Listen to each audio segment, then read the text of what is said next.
Hi friends, welcome to all of you एक explain channel. मेरा नाम अमृता है। Friends, through this channel you will get Korean, Chinese, Japanese drama explain in Hindi.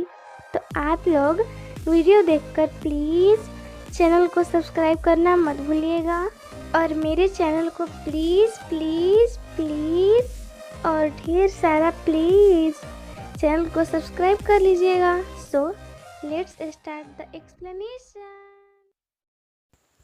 Episode 2 से पहले अगर आप लोगों ने अभी तक एपिसोड 1 नहीं देखा है तो पहले आप लोग जाकर उसे देख लीजिएगा, लिंक डिस्क्रिप्शन में है। एपिसोड 2 की शुरुआत में हम लोग देखते हैं कि जुनजे की अचानक नींद खुलती है और वह जब अपने घर में जाकर देखता है तो सारा सामान इधर उधर फेंका हुआ होता है और वह जब अपनी अलमारी में जाकर देखता है तो एक लड़की को देखकर हैरान हो जाता है। यह हमारी हीरोइन मरमेड है जो कि जलपरी है और इसके घर आ गई है। जुनजे मरमेड से पूछता है कि क्या तुम चाइनीज हो, जापानीज हो? शक्ल से तुम मुझे कोरियन लग रही हो। क्या तुम चोर हो?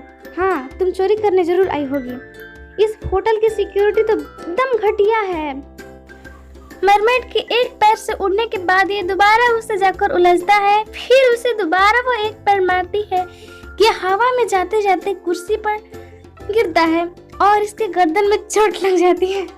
फिर उसके बाद इसे तो समझ में आ ही जाता है कि इससे तो दूर रहकर ही बात करना पॉसिबल है, नहीं तो ये पता नहीं क्या क्या तोड़ फोड़ दे। वो अपने सी को देखते हुए उसकी तरफ भागती है और उसके बाद जो होता है वह शीशे से टकरा जाती है।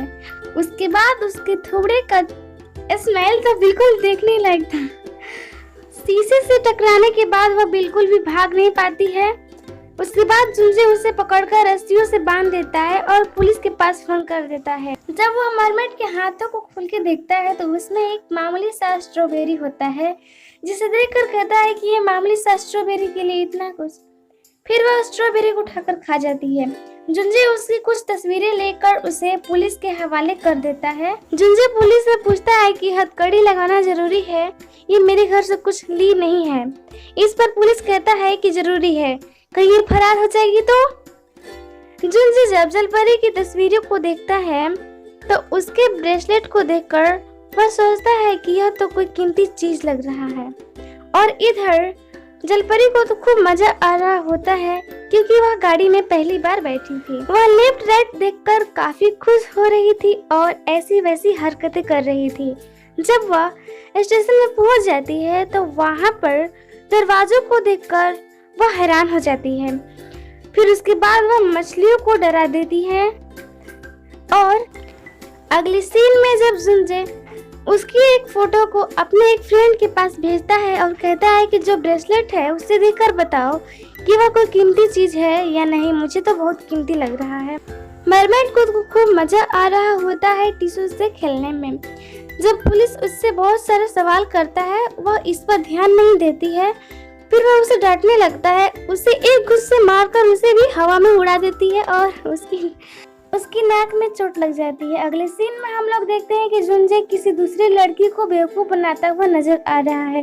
वह उस लड़की के हाथों की तारीफ करके उसकी रिंग लूटने के चक्कर में है। फिर उसके मोबाइल पर कोई मैसेज आता है जिस पर लिखा हुआ होता है, यह ब्रेसलेट तो 400 साल पुराना है भाई, इसकी तो 4 मिलियन से अधिक की कीमत होगी। वह वहाँ से डेटिंग वेटिंग छोड़ के बाय साइड करके निकल लेता है। कुछ लोगों का नसीब तो बहुत ही तगड़ा होता है, इसकी तो लॉटरी लग गई। उसके बाद फिर क्या था, वह पुलिस स्टेशन पहुंच जाता है जलपरी को छुड़ाने के लिए। जब पुलिस उससे क्वेश्चन करता है इस पर जुनजे कहता है कि यह मेरी वाइफ है। पुलिस सोचता है कि जब इसकी वाइफ इतनी तगड़ी है तो यह कितना होगा, इसलिए पुलिस को वह उसकी वाइफ ही लग रही थी, इसलिए वह उसे छोड़ देता है। अगले सीन में हम लोग देखते हैं कि जुनजे जलपरी से हाथ मिलाना चाहता है पर वह ऐसे देखती है जैसे कि पहली बार देखी हो। वह फाइटिंग के मूड में तैयार हो जाती है। फिर वह कहता है कि तुम्हारा ब्रेसलेट अच्छा है और उसकी तारीफ करता है। फिर वह अपना हाथ नीचे करती है। वह कहता है कि मैं तुमसे सॉरी बोलना चाहता हूँ।